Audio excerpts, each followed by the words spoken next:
Hey queens, welcome back to my channel. It's your favorite Gem African queen. Today we are getting into how to not get scammed by these wig companies on Instagram. And I know you've seen them, and I know they've sent ads to you in your feed and you didn't ask for them. Let's talk about it.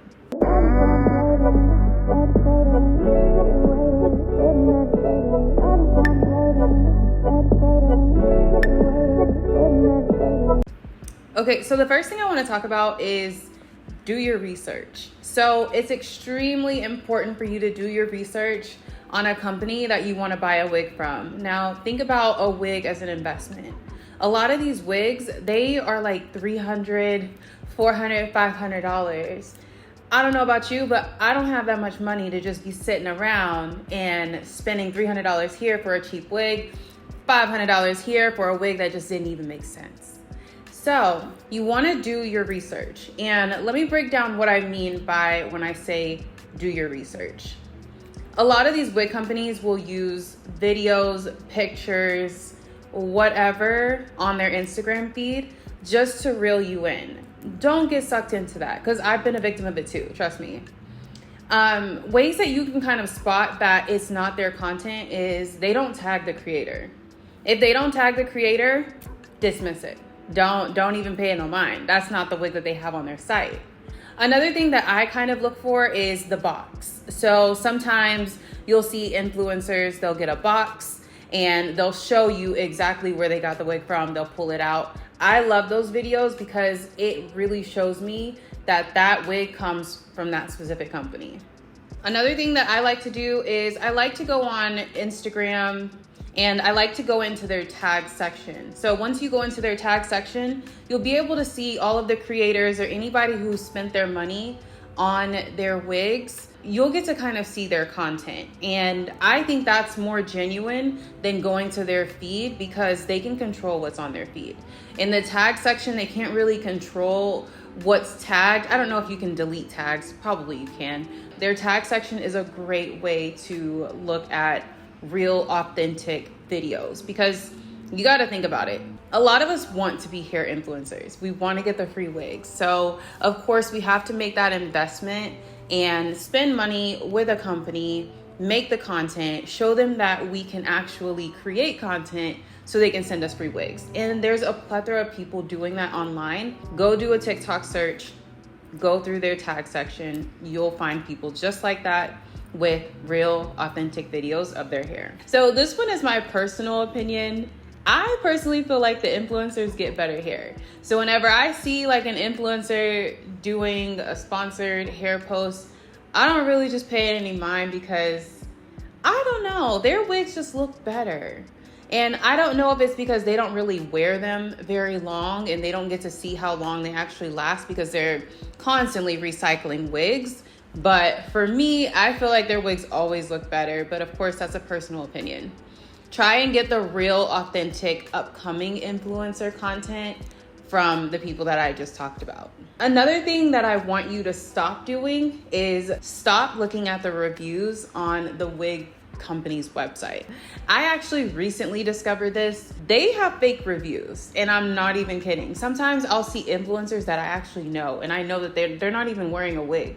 But it's like an actual review, like, oh my gosh, I love this hair so much. And it's like, what? Like, I know her, you know, through the influencer. But I follow her and I know that's not a wig. So you can't even trust their reviews. Like, you really have to do your research and find those authentic videos that's going to show you exactly what the wig looks like. YouTube's also a great source. I mean, I've done wig reviews. There's plenty of people who want to be YouTubers who are doing wig reviews right now, and none of it was paid for. So there's a lot of resources. You just have to do the digging. Now that you've done your research, it's time to get into like, what wig do I want to buy? But at this point, you need to figure out what type of lace you're looking for. Typically, there's going to be HD lace, transparent lace, and there's clear lace. So let's get into the three. HD lace is high definition lace. So this is supposed to be undetectable, giving scalp, all of that. Now, granted, you're still going to need to tint your lace as with any type of lace that you actually apply to your head, because you want it to match your skin and be undetectable, you know? So high definition lace is typically the most sought out because you want it to be undetectable. You don't want it to look like a wig. HD lace is also on the thinner side, so that's what makes it a lot less noticeable than transparent lace. Transparent lace is, like it says, it is transparent. However, it is a little bit thicker. And when it's thicker, it's a little easier to detect than if you would have bought HD. The difference is transparent lace is a little bit cheaper than if you were to buy HD lace. Then you have clear lace. Clear lace is really thin, very, very undetectable, definitely giving scalp all of that. The only thing that I want you to be conscientious of is clear lace will wrinkle. When stretched, clear lace will wrinkle and you will need to reapply your lace. And it's a big disaster. And sometimes I feel like it's just not worth it, because even though it's undetectable, once it starts wrinkling, you need to go ahead and reapply your lace, which is a whole nother beast on its own. Clear lace is on the more expensive side just because it's thinner, more undetectable. But I think if you're looking for something that is less noticeable, go with HD lace. For sure, go with HD lace. Next, you want to know what size lace to get. So typically you'll have a 13x6, a 13x4. Those are ear to ear lace frontals. So those are going to go from your ear to your ear, and it's going to give you more of a natural hairline. You don't have to have any hair in your face. You can do a bun, a sleek back ponytail. You have a lot more options. The difference with the ear to ear, the 13x4 and the 13x6, the 4 and the 6 are going to represent how deep your part is going to be. So if you want to do like a half up, half down, you need to get more of a 13x6 because you want to be able to have that space. 13x4 is just not going to do it. It's going to look really little. You can, but it's going to look really little. A 13x4 is really good if you like to do like a side part. It's not too deep of a part, or even if you just do a middle part, 13x4 is great. But 13x6 is great for half up, half down. A good bust down middle part looks amazing. And a side is also really good with the 13x6. Next, you're going to have your closure wigs. I typically see 5x5 and 4x4. I don't really see anything else on the websites. They have a T part, but we're not going to get into those because you don't need to be buying T parts. The 5x5 is going to be 5 inches across and 5 inches deep. 4x4, same thing. This is a 4x4, what I have right here. 4 inches across, 4 inches deep. Now you can kind of do a little bit with your closure wigs, but you just need to be conscientious of the fact that if the wind blows, people are going to see your lace. Like, not your lace, but people are going to see the fact that you don't really have anything right here. Like, it's a wig. So I feel like closure wigs are really good on non-windy days, or just days that you want to go glueless. Those are perfect for glueless wigs. I love this wig because I can just remove it whenever I want. It's not glued down, and it just kind of gives me a little bit more flexibility. Now we're going to get into the most important factor, which is density. So a lot of wig companies will show you the highest density possible to trick you into thinking that this is the wig you're going to get. So the densities are going to range from 150% to 250%.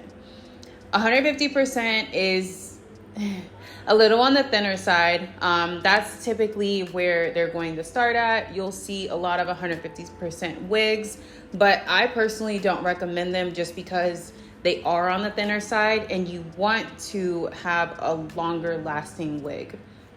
And we'll get to that as we progress through the density options. So then you have 180%. I think 180% is great just to start off with.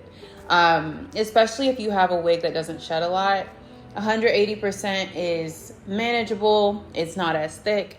It's not as thin as 150%. This wig is actually 180% density, so you can kind of see that it's not too full, but it's also not too thin. It's a pretty reasonable size, and I feel like whenever I wash my hair, I don't really have to do too much to detangle or anything like that because it's not as thick. So the reason why I like 200 density for wigs in general, just to start off with, is because a lot of these wig companies have wigs that do shed. And as much as they'll say that they don't do shedding or they don't tangle, they do. And you're going to have to wash your wig. The more you wash your wig, the more hair that's going to come out. Your hair is going to come out as you're brushing your hair every day. Sometimes you're just walking around and your hair falls out. You have to take that into consideration, because if you get 150% density wig, that's not going to last you more than 2 months, because you're constantly taking hair out. You're constantly thinning it out. And as you thin it out, the wig, it doesn't look right. You don't want thin bundles. You want something that's full and full of life. You don't want something that's very thin and lifeless. Because once you start thinning out your hair, it's going to look lifeless, and it doesn't look good. Trust me. 250 density is really great for any type of wavy, water wave, deep curl, any of those. You want to get 250 density. I know it's a lot on the thicker side, but if you want a lot of volume, 250% is great. 200% is great for curls as well. But 250% density is really great if you're looking for that really full bodied look. All right, and the last thing that I want to get into is your head size. Make sure that you do your head measurements. A lot of these companies, they just give you the standard head size, 22, 22.5. I know they have adjustable straps, but it's just not going to fit the way you're expecting it to fit. It's very important that you measure your head, use the size chart, and measure your head to get the right measurements. I'm a large size wig, and honestly, I've never found a wig company that can actually give me a wig that fits my head the correct way, which is why I tend to just make my wigs if I can. If you are on the smaller head size, a small is going to be 21.5 inches. A medium and the standard is going to be 22 and 22 and a half. And then the large is going to be 23 to 23.5. So you want to make sure you get the right wig cap, because sometimes if it's too small, which is something that I run into a lot, is you'll put your wig on and it won't match up ear to ear, because I typically get the 13x4 and it won't match up ear to ear. Granted, there are some things that you can do, but who wants to do that? You want your lace to fit exactly how it's supposed to and snug on your skin. And you also want to avoid pulling on your skin, because sometimes that can create burns from the glue. And trust me, the burns are really ugly. They're filled with fluid. It doesn't look right. You also don't want to recede your hairline. So make sure you're getting the right size wig and measuring your head appropriately. Now, one thing that you can do is you can get the wig and try the wig on. Try the wig on, make sure it matches up. Now, if you try the wig on, don't manipulate the wig, don't color it, don't put dots, don't do anything to the wig. Just try it on and make sure it fits ear to ear. The moment that you do any type of manipulation, you are not getting your money back. I personally have sent wigs back just because I'm like, this doesn't fit. As long as you don't manipulate it, they'll give you your money back. But like I said, the moment that you manipulate it, straighten it, hot comb, anything, cut, snip, none of that. The moment you do that, you are not getting your money back and you're stuck with this $300+ wig.